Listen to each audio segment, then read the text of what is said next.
It's the Monday Random Review, and I hope everyone enjoyed your weekend as, well, I enjoyed mine trying something new for a change, and maybe you'll see a little bit of that down the road after I get a little bit better at it. But for now, we are addressing a request that keeps coming up in the comment sections, or a suggestion, I should say, because those are suggestions in the comments. Requests come from elsewhere. This is kind of a daunting task, as someone kept saying, review a good titanium toy. Review a good toy in any toy line seems to be the running theme of a lot of suggestions. You know, a good Armada toy, a good Universe 1 toy, etc. And now it's Titanium's turn. And we have here my favorite Titanium toy, which is RID Optimus Prime. This was a big shock when it came out because they were doing like pretty random Titanium toys. Like they did an Optimus Primal, they did G1, War Within. They were hitting everywhere, and to suddenly hit RID was pretty left field, and not an unwelcome thing, however, because it actually turned out pretty surprisingly cool. So as you can see, he is a fire truck, which was quite the departure for Optimus Prime in 2001, but hey, it's a big red truck, so we'll accept it. And Inferno was, I don't know, the 2 weeks were up and he finally retired for a while. I'm not sure. We didn't have Inferno. We had Optimus Prime as a big red fire truck, and not a bad one at that.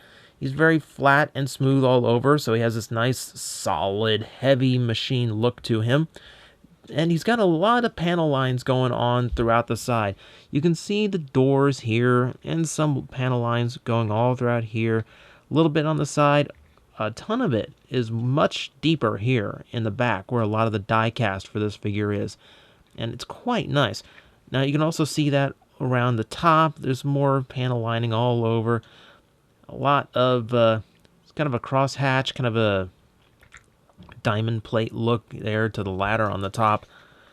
A little bit flat in the front, I will admit. I would expect a grille or a bumper of some kind. Instead, we have painted windshields and windshield wipers to their credit, and then a bunch of hinges all the way around, and we'll get to that once it transforms, because it's something quite interesting about how this one transforms. Form-wise, you will notice kind of a gap in here. Titanium was not the cleanest of Transformer lines, and even in my favorite from the series, it's kind of deficient in some spots. One place where I will give it credit, for as many Transformers I own where it has difficulty getting all the wheels on the ground, this one doesn't do a bad job, which is kind of surprising because from the side it looks like the sides are uneven. The front is a little bit lower down than the back is, but it does work. What else works? Ladder. It can hinge up quite a bit, all the way to vertical, and it also rotates around. So you actually have actual fire truck function. Now, this piece here for transformation does also wiggle and rotate, so you kind of have to hold it down just to manipulate the ladder, but hey, that's some attention to detail, and that actually works. And if I do this long enough, maybe he'll take off. He's not going to take off. But what he can do is flip these out for the water guns that was present on the full-size toy. That's a nice little touch, and it gives him a little bit more to do in this particular mode. But we have other modes to get to, specifically the robot mode. And just like the little RID Optimus Prime that came out, this one jumps straight into the super robot. We're not meddling with a tiny little version of Optimus Prime, straight to the big guy. And the big guy starts by unfolding everything in the front and flipping all around. We're turning this entire section inside out in order to get the leg assembly. And this is the interesting part of the transformation for me, because this is how a lot of modern Transformers handle a lot of the bulk.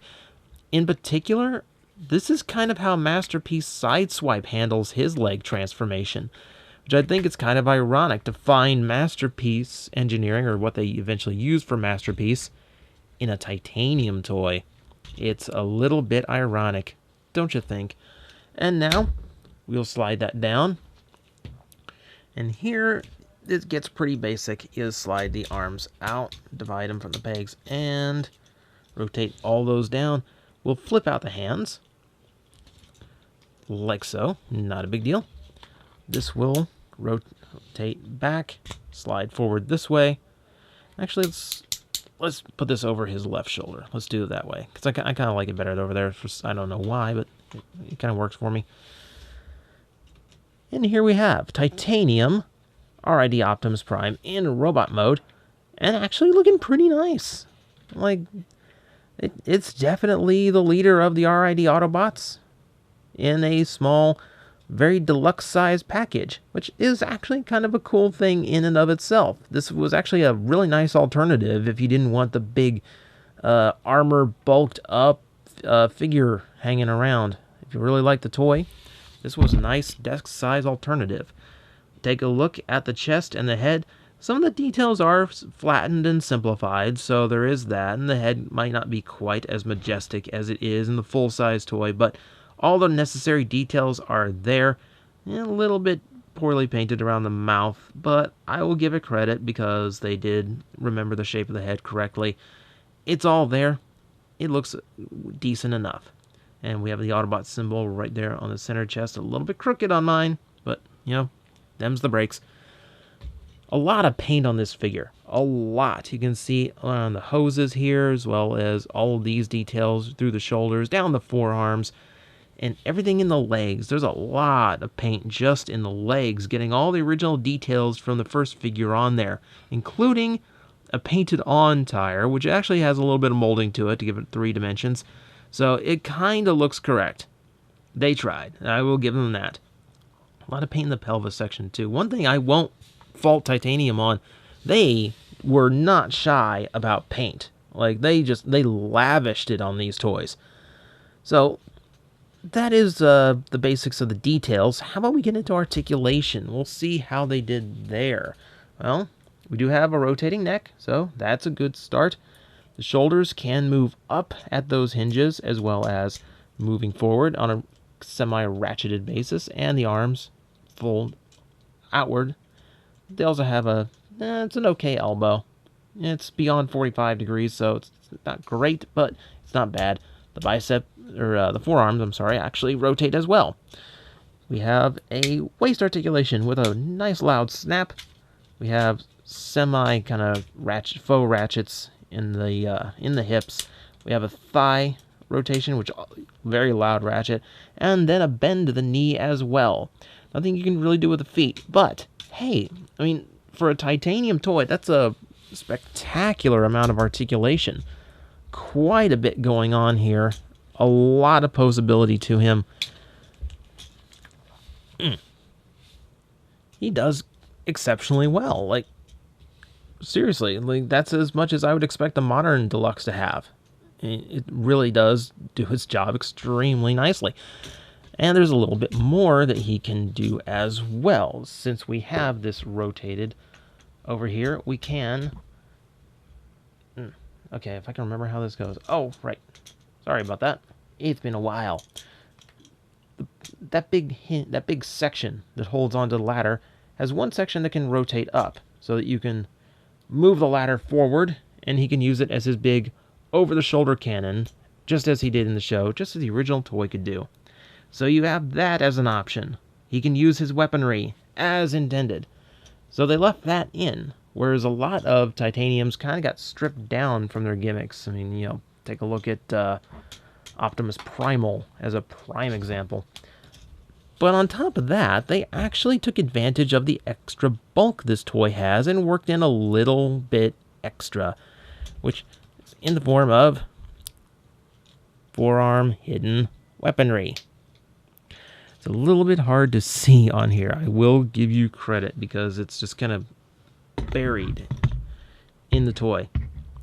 But they did have some forearm mounted twin barreled guns. Very, very hard to actually show on camera. But they are there. You will take my word on it. They don't open for no reason.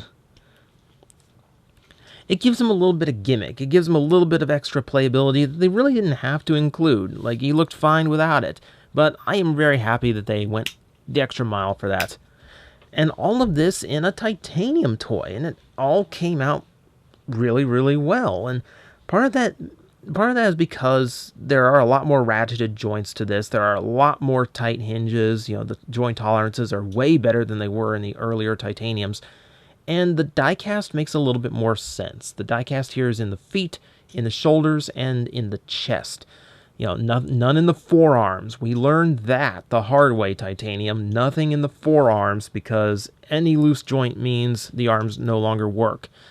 So at least they got that part right. So this is, all in all, a very serviceable little version of Fire Convoy, or whatever name you knew him as.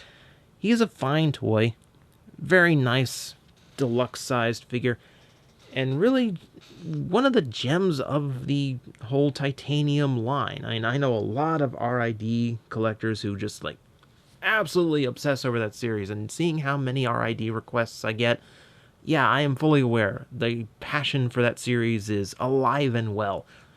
And I think sometimes this one gets overlooked because it's titanium, so it must be bad. No, he's quite good. And there's some clever engineering to him. The transformation's good enough. The articulation is great. Vehicle mode looks good. And he's got a little bit of gimmick to him. And I do like just a little bit of gimmick. So if you find him, he is a perfectly worthy figure. Do not let the titanium brand scare you away. He is exceptionally good. I wish he was the norm for that line, but yeah, I will take what I can get.